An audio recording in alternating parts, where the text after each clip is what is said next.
সমাজে ইসলামকে বিজয়ী করার জন্য আন্দোলনে শরিক না থাকলে কি তাকে কি বলা যায়? কোন ব্যক্তি যদি আল্লাহর দিন, আল্লাহর বিধান, আল্লাহর আইন অনুযায়ী গোটা দেশ, সমাজ, রাষ্ট্র আমি নিজেও পরিচালিত হতে চাই, এই আকাঙ্ক্ষা লালন না করে, তাহলে সে নিজেকে মুসলমান দাবি করার কোনো নৈতিক অধিকার নেই।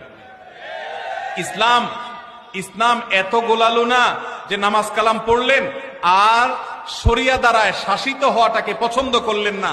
এই অপছন্দ করাটা আপনাকে বেঈমান পর্যন্ত বানাতে পারে।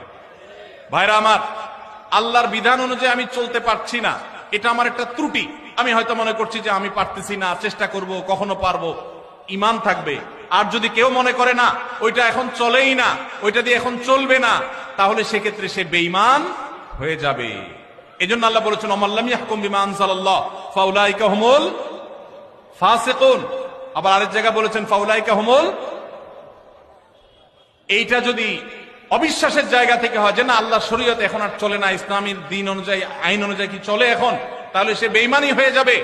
আর যদি কেউ মনে করে না চলা উচিত কিন্তু আমরা পারতেছি না, আমাদের দুর্বলতা, তাহলে সে বেঈমান হবে না। আল্লাহ আমাদেরকে বুঝার তৌফিক দান করুন। বহু মানুষ আছেন মনে করেন শুধু নামাজ রোজা পড়লাম আর আমি আল্লাহর বিধান, আল্লাহর আইন এগুলোর কোনো আকাঙ্ক্ষা অন্তত রাখলাম না, সে মুসলমান নিজেকে দাবি করার কোনো নৈতিক অধিকার নাই।